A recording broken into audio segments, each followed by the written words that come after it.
So, as I said, there's that question. Give to God what belongs to God, and give to Caesar what belongs to Caesar.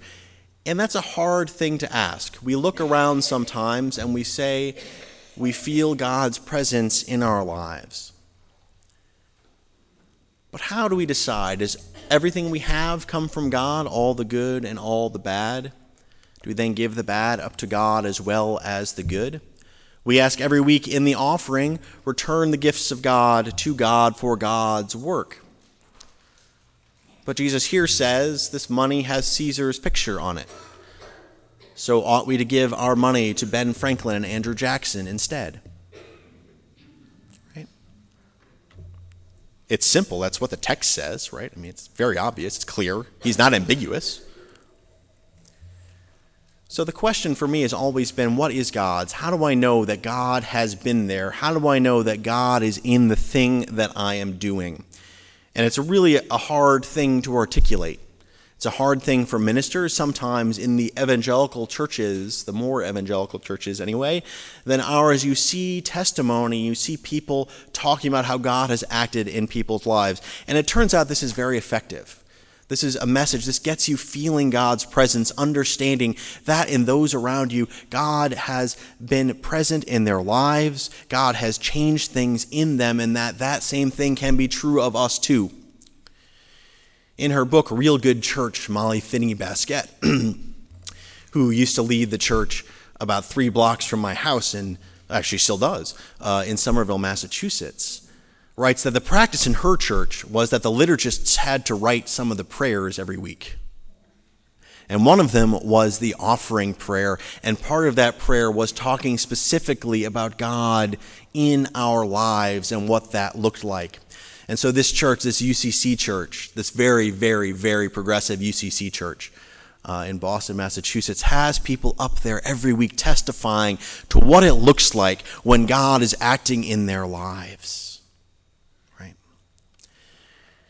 But it's hard to start that. It's hard to say I can point at this moment when God was present in my life. And it's even harder to say this is going to be a moment when I touch the holy, when I feel God's presence with me. And so my challenge to you is to look to the words in Exodus and look at this marvelous story of Moses trying to cajole God into giving his people, Moses' people, a label of showing God's self to Moses and to others to show, he said, we need you to come with us in your, and we imagine Moses means physical presence, so that people know that we have a special relationship with you. And God says to Moses, I will be with you, this I promise. You have indeed found favor in my sight, I will be with you. But you may not look at me.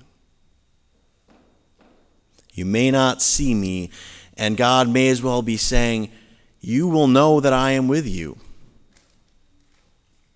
But you need to find out what that means.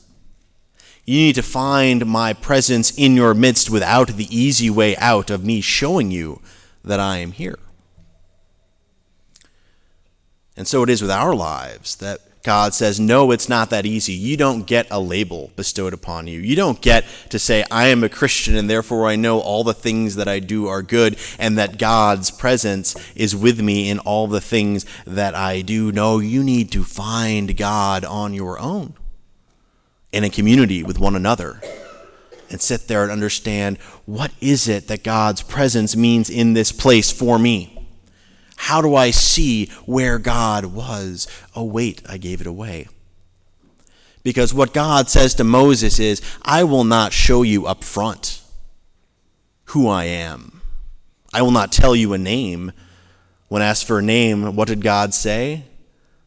Tell them I am has sent you.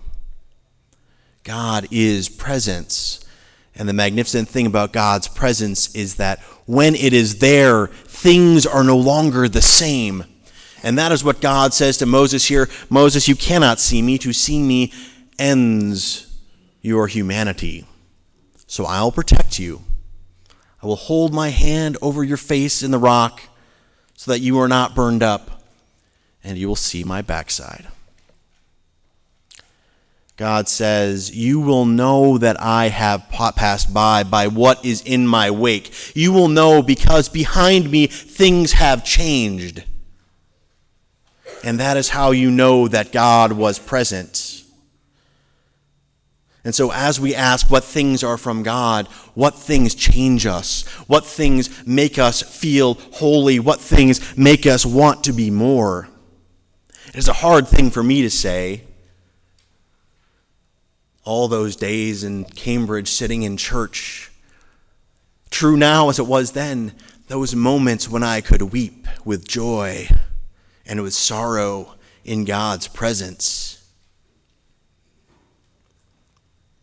You know what's true in this church, you know what's true today as it was 2 weeks ago, that I know what it is like because I feel this emotion that makes me want to be better, that makes me understand what grace is, that makes me understand that God's love means being able to cry in both joy and sorrow, and that I walk away from that experience every time changed. My life is different because I got to stand here with Bruce Beckwith. My life is different because I get to hear stories about how Tom Ballard had more than 2 parents in this congregation. And I know I want someone to remember like that. I want to know what will be in my wake. What will people see when they see my life and what it has been? What will people celebrate in my wake? How will I show that the world is different because I have been a part of it? That's our challenge every week. That is God's presence. How as a church do we show the world around us that this town is different because we are here? And that our lives are different because we are here every week. That is our challenge. That is what it means to find what is God's. To find those things that make a difference in our lives, to change ourselves through giving our voices, through giving our presence, through giving our gifts of teaching. I walked in today and I said, I wonder why Marlos and Gail are here so early. And then I remembered, because they volunteered to teach Sunday school, because they wanted to change the lives of our children. And so it is with all of our teachers, so many of whom are here today and some of whom have left again because this was so important to them. In this stewardship season, know that this is what we mean when we ask to return the gifts of God. The gift of God is transformation. It is change from one thing into another. And that is what we do in this church. And that is what we strive to do in this church. And we don't know how to do it. We know how to do some things, but we don't know where that path will take us.